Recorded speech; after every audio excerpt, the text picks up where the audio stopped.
16.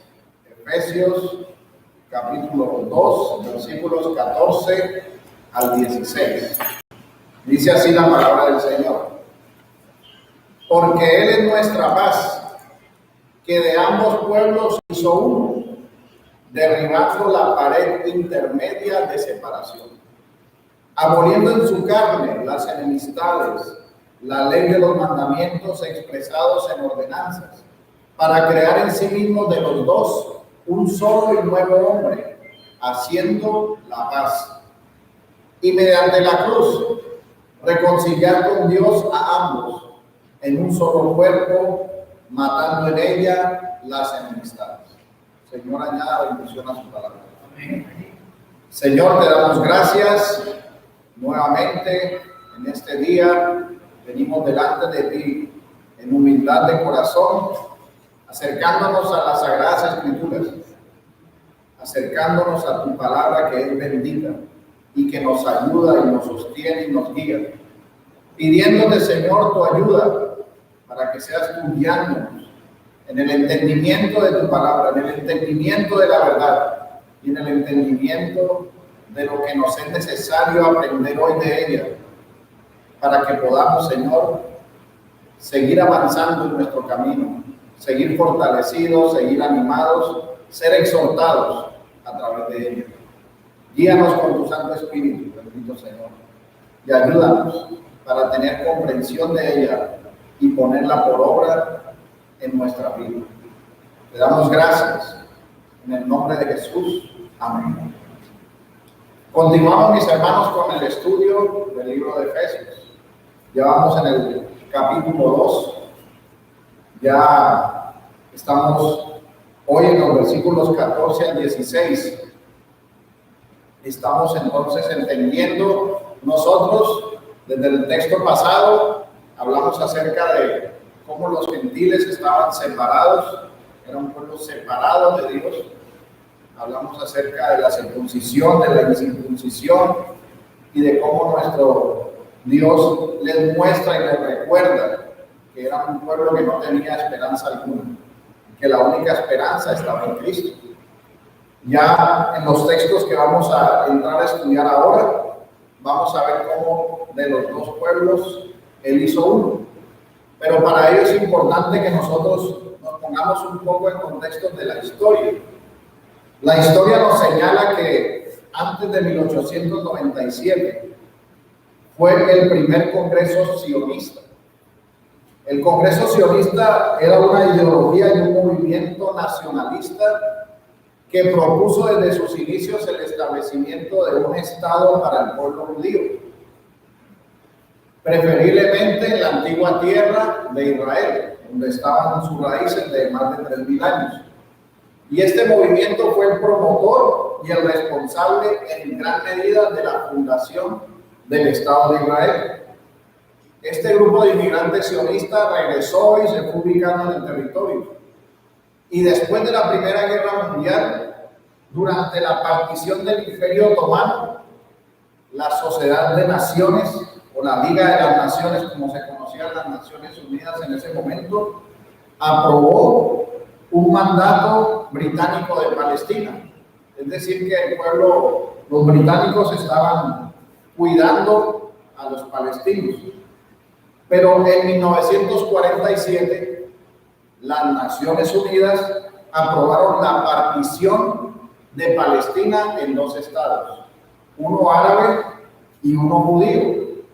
Y el 14 de mayo de 1948, el Estado de Israel declaró su independencia. Actualmente Israel tiene un gobierno democrático, con una asamblea representativa, con un primer ministro, tiene una economía situada en el puesto 43 según el Fondo Monetario Internacional, y es uno de los países de Oriente que respeta la libre expresión, la competitividad económica. Es una nación más, con su gobierno, con sus leyes establecidas. Y esto, mis hermanos, porque es necesario que lo aprendamos hoy. ¿Qué tiene que ver esto con el texto?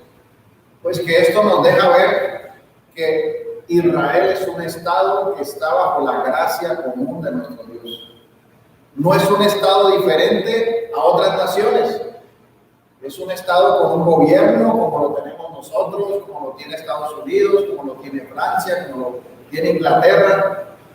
Son gobiernos participativos, gobernados por hombres que ellos mismos eligen. No es una teocracia, ni es la continuidad de una teocracia, ni viven bajo la ley ni los mandatos de nuestro Dios. Son naciones establecidas por nuestro Dios. Él es el que gobierna todas las cosas. Y es importante entender esto para que veamos que actualmente es una nación como todas las demás, dirigida, como ya les dije, bajo la gracia común de nuestro Dios. Y esto es una base importante para el entendimiento del texto que vamos a trabajar en este día, que vamos a ver en nuestro sermón. Y para eso también es importante entender nuestra historia de redención. En el Génesis dice la palabra que el Señor creó al hombre. En el momento de la creación, la humanidad estaba representada federalmente en Adán. Y la humanidad no estaba dividida en pueblos, no estaba dividida en dos pueblos. Era una sola humanidad. El texto en Romanos capítulo 5, 12 nos dice: por tanto, como el pecado entró en el mundo por un hombre, y por el pecado la muerte, así la muerte pasó a todos los hombres por cuanto todos pecaron. Nótese que no está diciendo que el pecado entró a Israel, o que el pecado entró a unas personas y a otras no. No, está diciendo que el pecado entró al mundo. Pero nuestro Dios, en el desarrollo de esta historia de redención y por los pactos establecidos por Él, a Él le plació escoger un pueblo para el cumplimiento de la promesa del Mesías, de nuestro Señor Jesucristo. Y este pueblo fue elegido por nuestro Dios en forma soberana, por el cual nuestro Dios lo hubiera elegido. Nosotros lo podemos leer eso en Deuteronomio, capítulo 7, versículo 7. Dice así: no por ser vosotros más que todos los pueblos os ha querido Jehová y os ha escogido, pues vosotros eras el más insignificante de los pueblos. Así que simplemente fue un plan de nuestro Dios el escoger esta nación y desarrollar dentro de la historia de redención los pactos de gracia a través de esta nación, teniendo ellos la promesa del nacimiento de nuestro Señor Jesucristo y en la revelación progresiva de la gracia que íbamos nosotros recibiendo. Pero esto se da hasta la encarnación de nuestro Señor Jesucristo, hasta su nacimiento, su muerte y su resurrección. Pues una vez que nuestro Señor resucita por medio de nuestro Señor Jesucristo, esa división terminó. Y como esa división terminó, ya ahora somos un solo pueblo en Cristo. Y esa es la razón por la que en este día quiero que vayamos a este sermón que he titulado Somos un pueblo en Cristo. Y lo he dividido en 4 puntos. El primer punto: Cristo es nuestra paz. El segundo: derribado y abolido en Cristo. Y el tercero: reconciliados en Cristo. Y tendremos en el cuarto unas aplicaciones prácticas. Vayamos pues al primer punto. Cristo es nuestra paz. El texto de Efesios comienza diciendo en el capítulo 2, versículo 14: porque Él es nuestra paz. Cristo es nuestra paz. Nosotros leemos en Isaías capítulo 9, versículo 6: porque un niño nos es nacido, hijo nos es dado, y el principado sobre su hombro, y se llamará su nombre admirable, consejero, Dios fuerte, Padre eterno, príncipe de paz. Y en Lucas 2:14 nosotros leemos: gloria a Dios en las alturas y en la tierra buena voluntad para con los hombres. Nuestro Dios, nuestro Señor Jesucristo, Él es paz. Por tanto, podemos tomar esa paz como un atributo comunicable a nosotros los hombres, y esta paz está relacionándose en el texto diciendo que Él es nuestra paz. Nosotros encontramos la paz de Dios en la Trinidad. Vemos en el Antiguo Testamento al Dios de paz. Vemos en nuestro Señor Jesucristo al Príncipe de paz. Y en el Espíritu Santo, el Espíritu de paz. Que dentro del fruto del Espíritu Santo tenemos también nosotros la paz. Pero nosotros debemos ver en el contexto de lo que estamos viendo hoy que Cristo es nuestra paz en tres aspectos. El primer aspecto es en la exención de la ira. Exención de la ira. ¿Qué quiere decir? Que todos los hombres sin distinción por causa del pecado han sido enemigos de Dios. Dice la palabra en Romanos capítulo 5, versículo 10. Porque si siendo enemigos fuimos reconciliados con Dios por la muerte de su Hijo, mucho más habiendo sido reconciliados seremos salvos por su vida. Pues éramos enemigos de Dios, pero Cristo, que es nuestra paz, nos coloca en paz con Dios, porque por medio de su muerte y de su resurrección, Él siendo nuestro testador, ha heredado a nosotros las bendiciones espirituales en Cristo. Recuerden cuando veíamos Efesios capítulo 1, versículo 4, que habla de las bendiciones espirituales en Cristo. Una de esas bendiciones espirituales en Cristo es que Él es nuestra paz. ¿Por qué es una bendición espiritual? Porque nos libró de la ira de Dios, reconciliándonos y haciendo lo que era imposible para los hombres, haciendo lo posible porque Él es nuestra paz. Pues el Salmo 7:11 nos dice que Dios está airado con el impío todo el tiempo. Y si hay un airamiento y una ira todo el tiempo, y una enemistad todo el tiempo, a causa del pecado y la transgresión de los hombres, solo por medio de Cristo podría cesar esa ira, cesar esa situación o posición en que nos encontrábamos como hombres, en enemistad continua contra Dios. Esto porque Cristo es nuestra paz. En segundo lugar, por ser en nuestra paz y estar en unión con Él, tenemos paz entre individuos, es decir, armonía y concordia. Esto hace relación a la comunión que tenemos nosotros como su pueblo. Por ser en nuestra paz, nos ha permitido que nosotros, como sus hijos, como aquellos que hemos sido llamados, regenerados, estemos en comunión en la iglesia de Cristo. Una iglesia universal, pero que se congrega como una iglesia local, y nosotros aquí, unos a otros, nos vemos como hermanos por esa paz que Cristo es en nosotros, y por esa paz de Cristo que ha sido dada a nosotros, y en unión a Él, nosotros también damos esa paz a nuestros hermanos, oramos los unos por los otros, nos servimos los unos a los otros, somos la familia de Dios por la eternidad. El tercer aspecto es que el que nuestro Señor Jesucristo sea nuestra paz nos trae a nosotros seguridad, prosperidad y felicidad. Porque la paz y la armonía hacen y mantienen todas las cosas seguras y prósperas. Pero no estamos hablando en el sentido material de que esta es tu mejor vida hoy, como lo hacen ver las falsas herejías del falso evangelio de la prosperidad.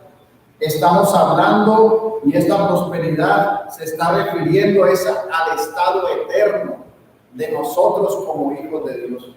Gracias a esa elección soberana, a ese llamamiento, a ese nuevo nacimiento que finaliza con la glorificación, en donde estaremos en un estado perfecto de paz con nuestro Señor Jesucristo, al lado del príncipe de paz, en armonía, tranquilidad, en ausencia de temor, en ausencia de angustia, pues esta paz que nosotros tenemos aquí en el mundo es temporal.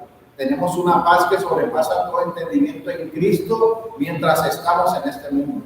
Pero esta prosperidad y este gozo y esta armonía hace referencia a nuestra vida con nuestra paz, que es Cristo, por la eternidad. Y me gustaría citar en este día una definición de la paz que hace Jonathan Edwards, un teólogo.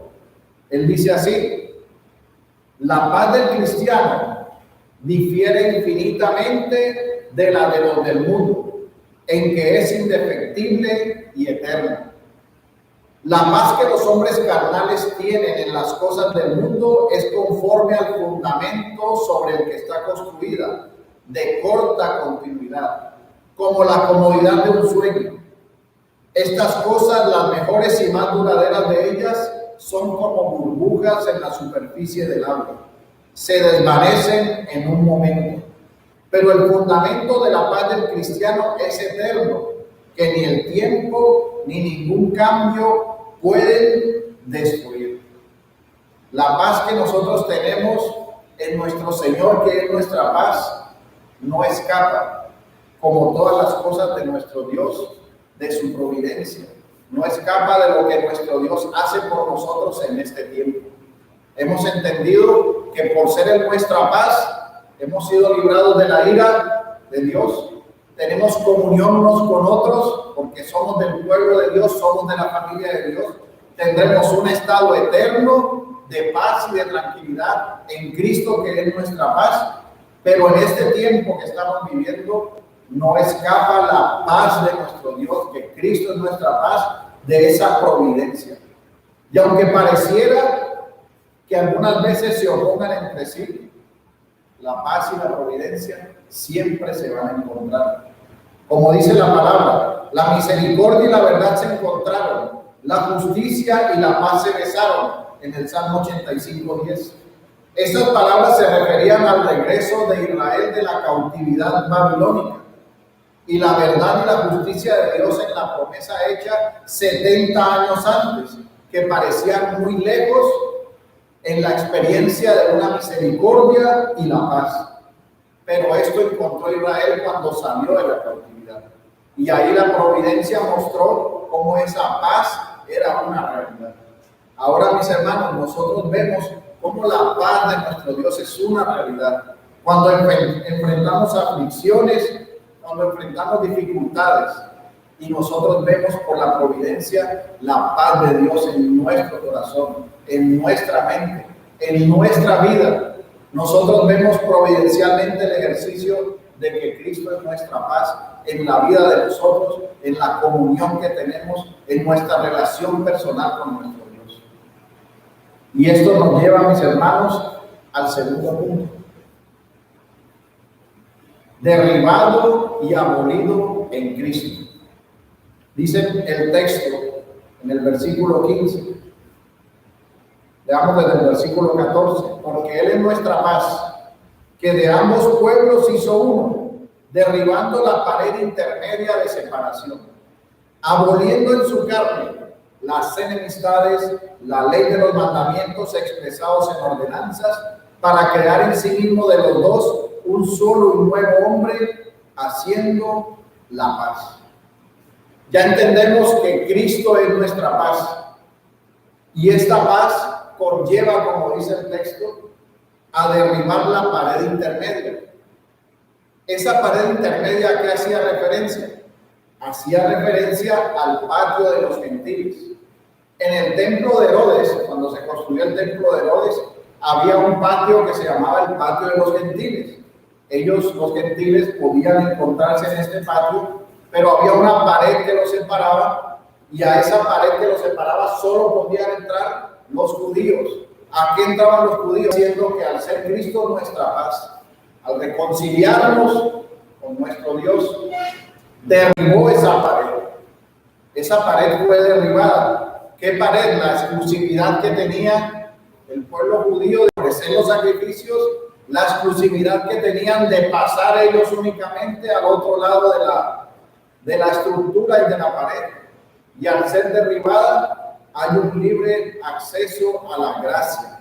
Una gracia que nosotros ya entendemos por lo que hemos venido estudiando, que es una gracia soberana y que nuestro Dios la da como Él quiere, conforme a los que eligió desde antes de la fundación del mundo, para predestinarlos, para que sean hijos por medio de Jesucristo, por el puro afecto de su voluntad. Así que al derribarse esa separación en Cristo, que es nuestra paz, la iglesia se extiende a todas las naciones. No se queda en el contexto geográfico de Israel. Va por todo el mundo en expansión. Y la iglesia es un medio de gracia. Es el pueblo de Dios. La iglesia está compuesta por todos los que son llamados. Recuerden que la palabra iglesia viene de la palabra eclesia, que significa los que son llamados. Entonces, por lo tanto, esta separación que existía del patio de los gentiles ahora no tiene muro. Ahora en Cristo se ha recibido la gracia, el camino ha sido abierto, el velo del lugar santísimo fue rasgado cuando el Señor murió, y ahora solo existen dos lugares.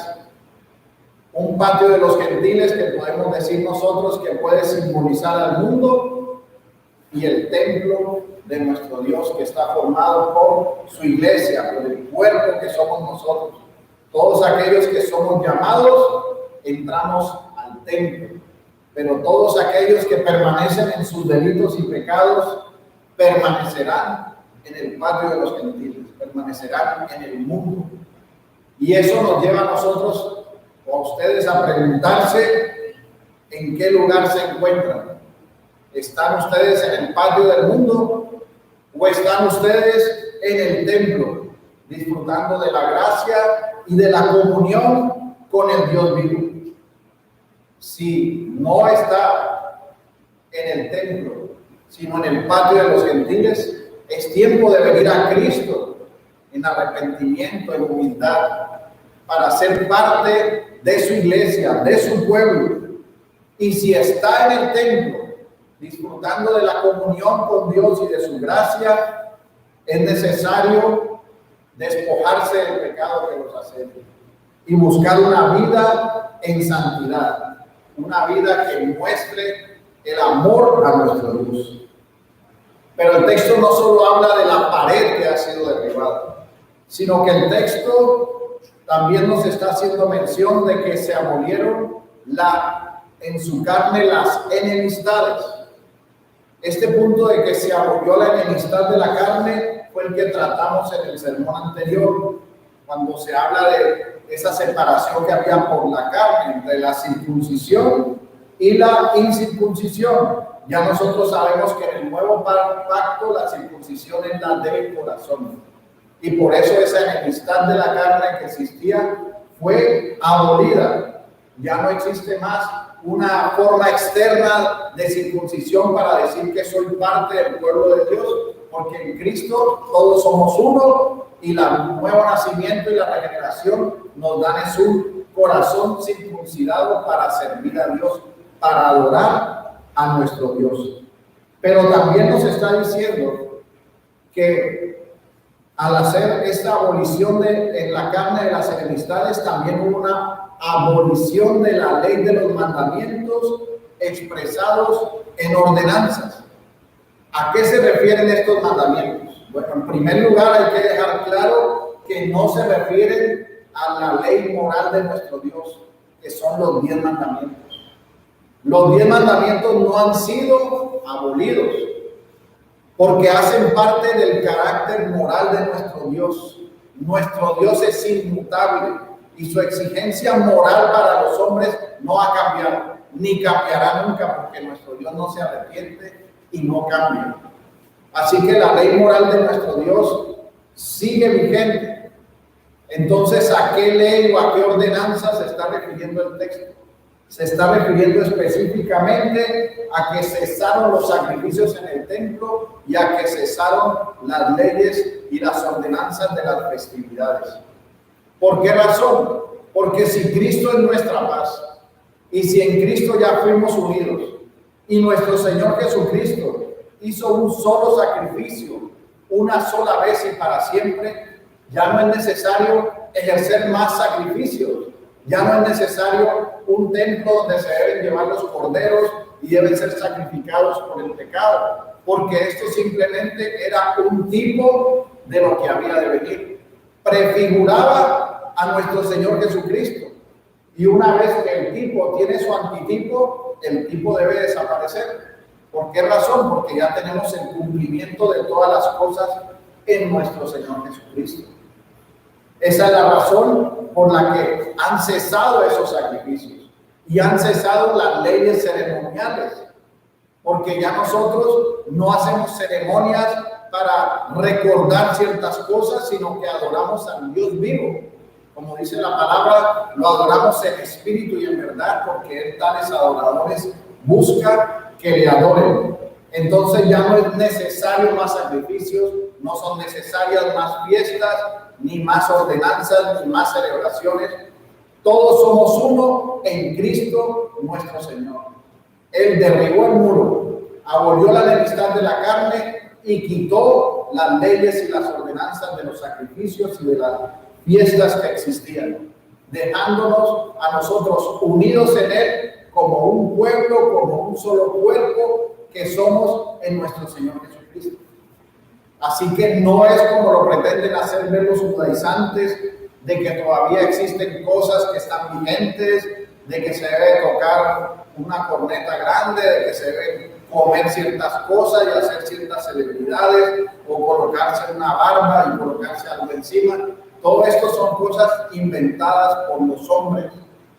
No es lo que la palabra nos está diciendo que debemos hacer.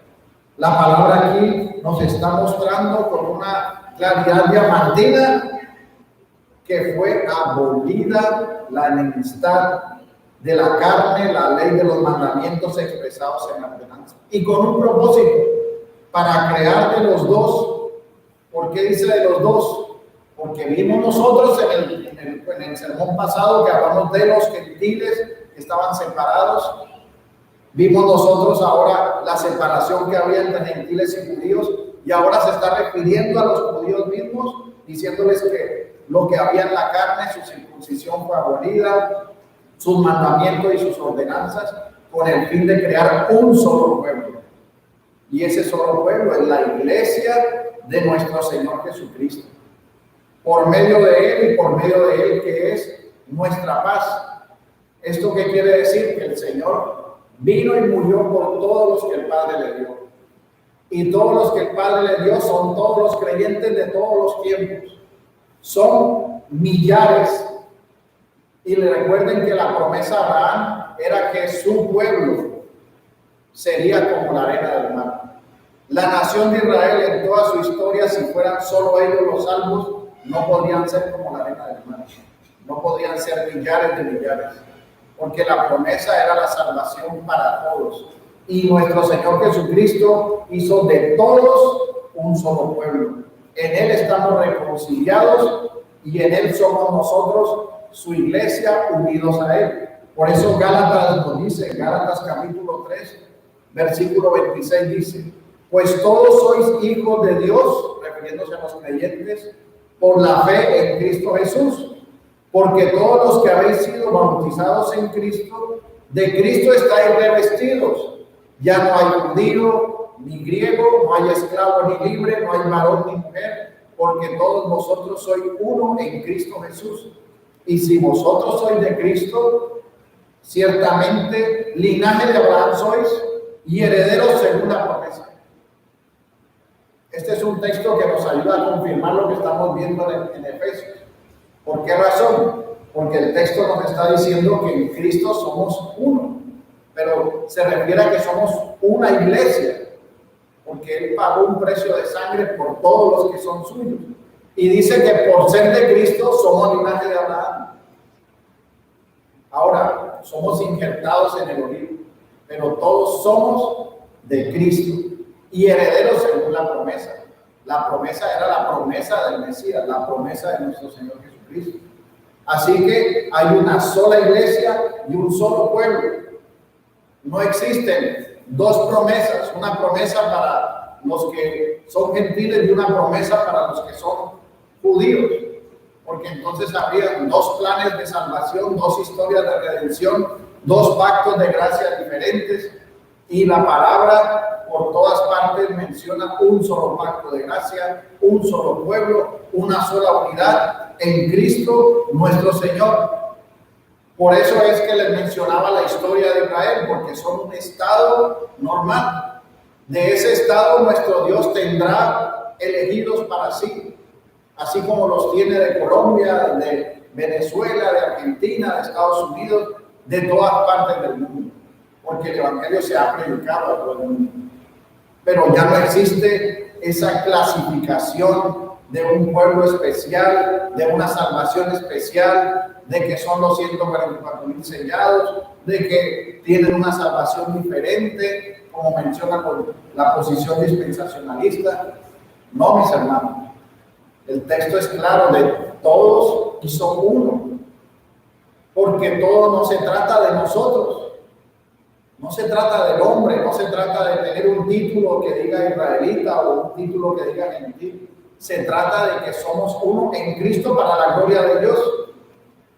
Se trata de darle la gloria a nuestro Dios. Pero cuando el hombre se centra en sí mismo, trata de buscar la forma en ser más especial y ser mejor delante de Dios, cuando la palabra nos está enseñando que no somos nada. ¿Qué es el hombre para que él tenga memoria? Dice el Salmo. No somos nada, mis hermanos. Así que, gracias a Dios y gloria a Él, de que nos llamó para hacernos parte de su iglesia y parte de su pueblo. Y todos somos uno en Cristo.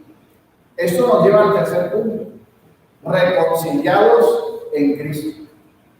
Ya hemos entendido que el Señor es nuestra paz, que en Él hemos recibido el dejar de estar en la ira de Dios, la comunión como un pueblo, recibiremos promesa eterna de vida con Él para siempre.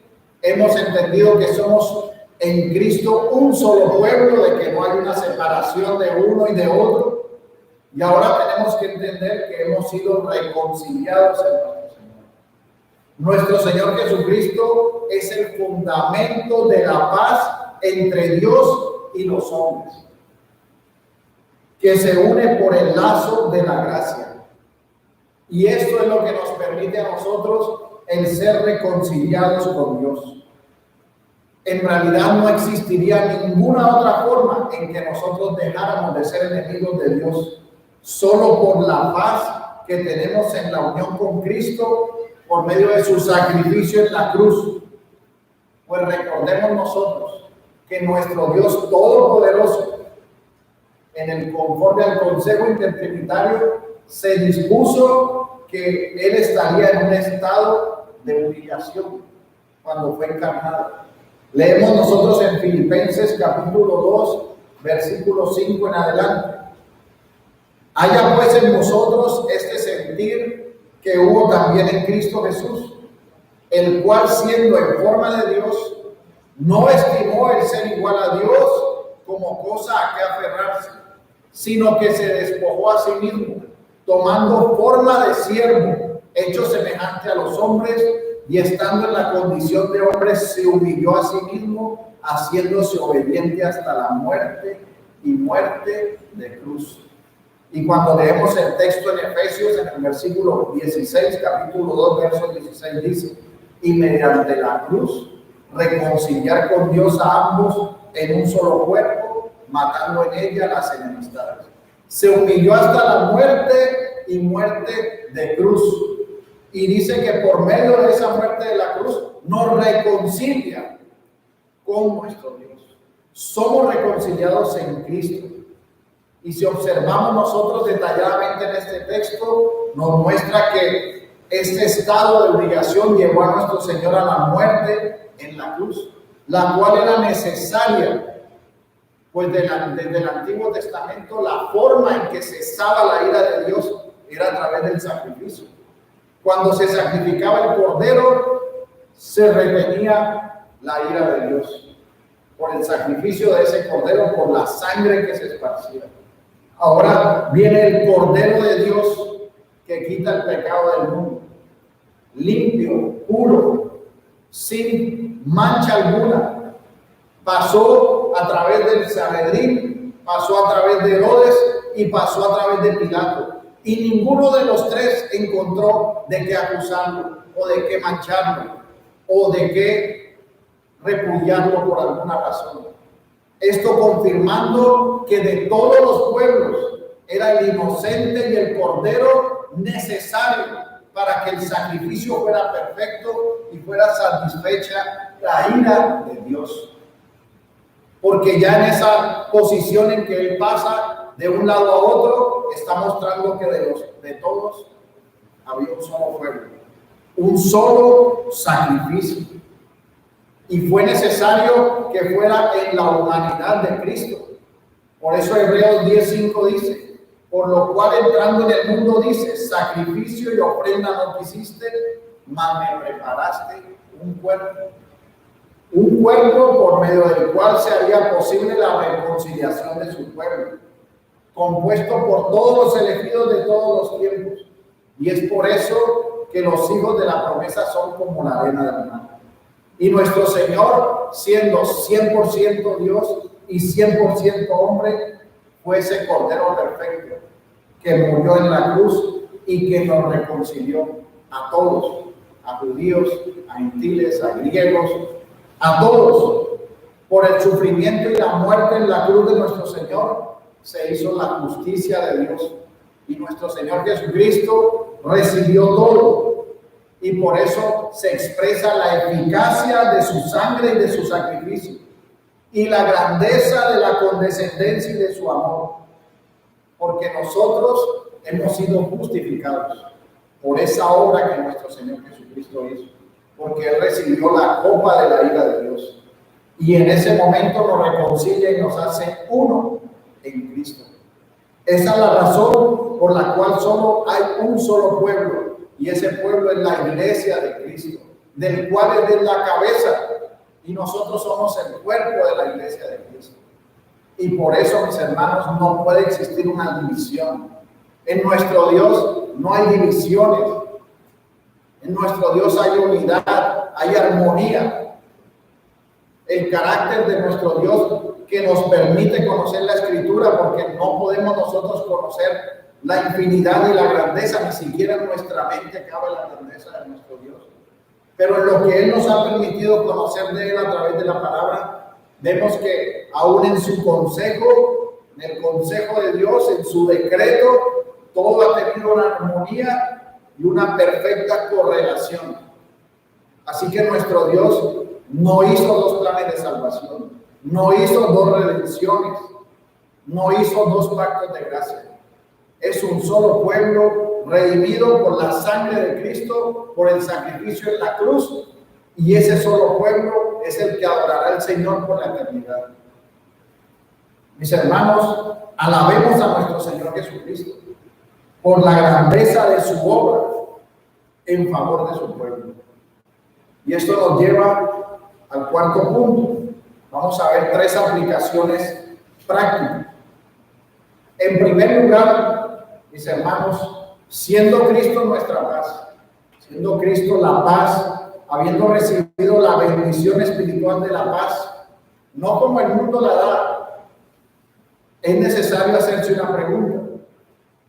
¿Tienen ustedes paz cuando enfrentan aflicciones y situaciones difíciles? ¿O le permiten ustedes a su corazón y a su alma que respondan como creyentes? ¿Cuál es la reacción que ustedes tienen? Entendiendo que fueron elegidos desde antes de la fundación del mundo. Entendiendo que su vida está sostenida en Cristo, en nuestro Dios Todopoderoso. Mis hermanos, es tiempo de enfrentar las situaciones y las dificultades en la confianza de la paz de nuestro Dios que sobrepasa todo entendimiento. Por eso señala Filipenses 4:6: por nada estéis afanosos, sino sean conocidas nuestras peticiones delante de Dios en toda oración y ruego con acción de gracias. Y la paz de Dios que sobrepasa todo entendimiento guardará vuestros corazones y vuestros pensamientos en Cristo Jesús. Esto significa que por ser parte del pueblo de Dios se experimentarán situaciones difíciles. Es posible que por un momento se sienta el afán, la ansiedad, pero en medio de estas situaciones, la mente y el corazón del creyente podrá, por la promesa de la palabra, experimentar una paz que va más allá del entendimiento humano. Esa es la verdadera confianza que se debe tener en medio de las circunstancias. No es la de correr carnalmente a solucionar. El ejemplo más clásico es una necesidad muy urgente de dinero y salir corriendo a donde el prestamista al 20%, sabiendo que se puede esperar y confiar, se puede llamar a los hermanos, a la iglesia. Aquí en la iglesia no somos agiotistas, la iglesia está para ayudar a los hermanos unos a otros. Entonces aprendamos nosotros que Él nos ha dado una paz que sobrepasa todo entendimiento y que esa paz nos ayuda a que las decisiones que tomemos sean conforme a su palabra y conforme a lo que más gloria le dé, no conforme a la aflicción de la carne para como unos carnales correr a lo que no le agrada a nuestro Dios. En segundo lugar, si sabemos que fue derribada la pared y abolidas las ceremonias, esto debe llevarnos a vivir una vida de piedad. Fueron sacados del patio del mundo, por tanto no se debe mirar atrás con insensatez ni volver a las conductas que practicaban en el mundo por el remanente de la carne. Sabemos que hay un remanente en la carne que los quiere llevar a hacer lo que el mundo ofrece, hacer lo que este mundo perdido quiere que se haga. Pero al haberse derribado esta pared, al haberse abolido esas ordenanzas y ahora ser parte de la comunión de los santos, ser parte de la iglesia de Cristo, es necesario ejercitarse en el medio de gracia que es la iglesia, que es congregarse, obedecer el mandato que está en Hebreos 10:25, no dejando de congregarnos como algunos tienen por costumbre, sino exhortándonos, y tanto más cuando veis que aquel día se acerca. Hay que buscar la comunión entre hermanos. Recuerden, la virtualidad no es la comunión de los santos. La virtualidad es una excepción por la enfermedad, una excepción por cierta condición. Pero la iglesia virtual no es la iglesia de Cristo. No existen ovejitas online. Existen los creyentes que se unen, que se congregan, que tienen comunión unos con otros. Hay que estar alerta y tener cuidado de no acostumbrarse a creer que la virtualidad y el internet es la forma en que el creyente se congrega. No es la forma bíblica, no es lo que el Señor ha determinado, y por eso la iglesia sufre cuando le dicen que no se puede congregar. Por eso los hermanos en Canadá están sufriendo persecución, están haciendo su servicio como estamos nosotros y llegan a sacarlos de la iglesia y a cerrarles la iglesia, a encarcelarlos, porque la comunión de los santos es un medio de fortaleza, de ánimo. La iglesia primitiva se congregaba en las catatumbas, partían el pan, bautizaban. La iglesia tiene que seguir y nosotros obedeceremos a nuestro Dios que nos ha mandado a congregarnos, porque dice la palabra en Primera de Pedro que somos linaje escogido, real sacerdocio, nación santa, pueblo adquirido por Dios para que anunciemos las virtudes del que nos llamó de las tinieblas a su luz admirable. Esto es ejercer la comunión de los santos, ejercer nuestra vida y aprender lo importante que es nuestra vida como iglesia para la gloria de nuestro Dios.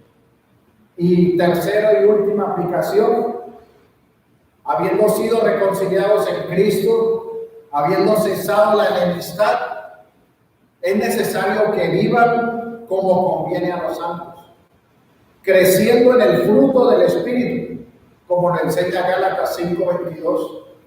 Mas el fruto del Espíritu es amor, gozo, paz, paciencia, benignidad, bondad, mansedumbre, templanza. Contra tales cosas no hay ley. Y en esta mañana, para desarrollar esta aplicación práctica, es necesario que se hagan estas preguntas. ¿Cuál de estas virtudes que se describen como el fruto del Espíritu están cultivando ustedes en sus vidas? ¿Tienen amor o están odiando? ¿Están viviendo en el gozo de la salvación o en la amargura de la carnalidad? ¿Los acompaña la paz de Dios que sobrepasa todo entendimiento? ¿O viven presos de la angustia, la desesperanza que genera este mundo caído? ¿Tienen la paciencia ejercitada? ¿Están ejercitándose? ¿O por el contrario, están corriendo a enredarse en las soluciones carnales? ¿Están siendo benignos y bondadosos con su prójimo? ¿O lo están tratando con arrogancia, con altivez, con desprecio? ¿Viven seguros en la fe o están dejándose llevar como una veleta por cualquier viento de doctrina? Recuerden que la fe crece por la palabra y por el oír la palabra, por estudiar la palabra. Están fortaleciéndose su vida en la oración, en la meditación de la palabra, en una vida en santidad. Son preguntas que hay que contestar cada uno en su interior y resolverlas entrando al trono de la gracia, en donde está el oportuno socorro. Y que el Dios de paz, amada iglesia, sea el que nos conceda, conforme el Salmo 122, versículo 7, sea la paz dentro de tus muros y el descanso dentro de tus palacios. Por amor de mis hermanos y mis compañeros diré yo, la paz sea contigo. Por amor a la casa de Jehová nuestro Dios, buscaré tu bien. Que el Señor nos guíe y nos asista y nos guarde. Oremos. Señor, te damos gracias en este día que hemos aprendido como iglesia, como tu pueblo, que tú eres nuestra paz. Y que tú, Señor, has abolido las enemistades de la carne, las leyes, las ordenanzas. Has hecho de todos los pueblos un solo pueblo, siendo reconciliados en ti por la muerte en la cruz. Y solo podemos nosotros decir que te lo agradecemos, Señor. Que te damos gracias por salvarnos, por sacarnos del patio de los gentiles, por el patio de la paz de tu palabra, para vivir y pensar en todo lo bueno, todo lo justo, todo lo que es de buen nombre, para que podamos vivir una vida que sea para tu gloria. Ayúdanos, bendito Señor, y guíanos. Te lo pedimos en el nombre de Jesús. Amén. Bueno, esta semana estuvo de cumpleaños nuestra hermana Mari. Si puede pasar para que oremos por ella. Si alguien más estuvo de cumpleaños, también quiero agradecer por las oraciones que se han hecho por nuestros hermanos Juvenal Romero, por la señora Cecilia, dándole reporte por la señora María, dando reporte de que el señor Romero ya se encuentra en una habitación, ya salió de UCI, la señora Cecilia se encuentra estable y también está fortalecida, y su familia también. La señora María oramos para que pudiera venir y aquí está, gracias al Señor. Entonces, mi tía, conforme el Señor, está bastante mal, pero el Señor sabe cómo